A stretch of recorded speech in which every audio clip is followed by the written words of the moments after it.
New tonight, it's a job that's more than a job for people once in the throes of active addiction. Skills for Tomorrow is a remodeling company that only hires people in recovery. So while it's helping customers reconstruct their homes and businesses, it's also providing workers the opportunity to reconstruct their lives.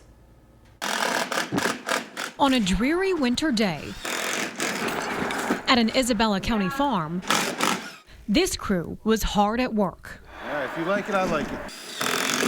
Working in sync.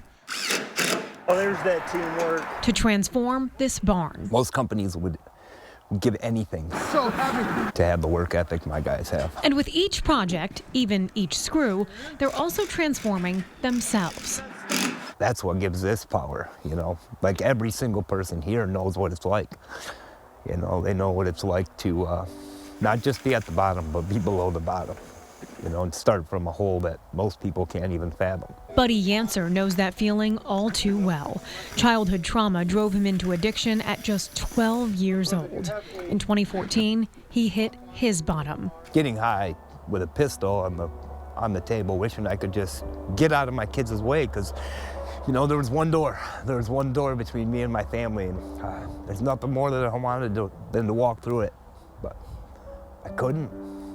He ended up in jail, where he attended his first recovery meeting, and it saved his life. All of a sudden, drug court was on the table, and through a little bit of work and some writing some letters, and we started. He climbed his way to becoming a recovery coach, but his mentees kept coming to him with the same problem. Because paper says that they made a mistake at one point or another in their past, they're disqualified for certain jobs. Well, we can do better.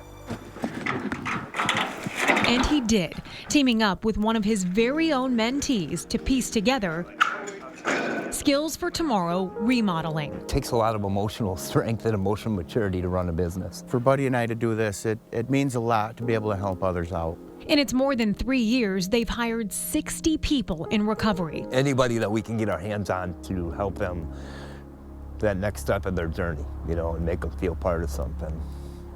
It's what we do. He isn't just teaching them how to use a drill or how to put on a roof. He's also using the tools in his own recovery tool belt to help them build skills for tomorrow. It doesn't matter whether it's roofing or if it's sitting with me. Like if people want to show up in the morning and go over how paperwork happens, then we do that. When Skills for Tomorrow was founded, they couldn't have imagined what a lifeline this program would become.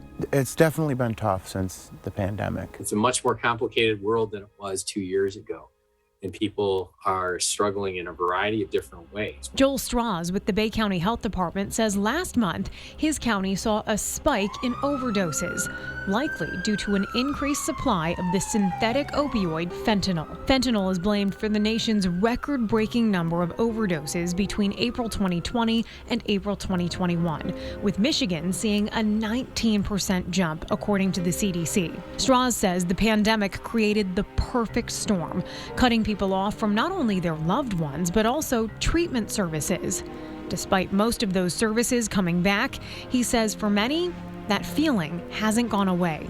That sense of alienation of being alone has kind of stayed through since the beginning of the pandemic. And that's why Skills for Tomorrow has become so critical. It's not even really a business. This is business/program/family. Cutting through the traditional idea of what recovery can look like and giving people a place to work while working on themselves. Everybody here is a second chance participant, you know. Some of us are 10th chance participants, and we're great. And with each project, they're lifting one another up for long-term recovery. My life would not be this without them. They definitely make it worth it. Skills for Tomorrow also has classes for parenting, finances, anger management, and as you heard, the one-on-ones with Buddy going over basic business skills. And you can learn more about Skills for Tomorrow remodeling by clicking on the link to their website, which is in this story on WNEM.com.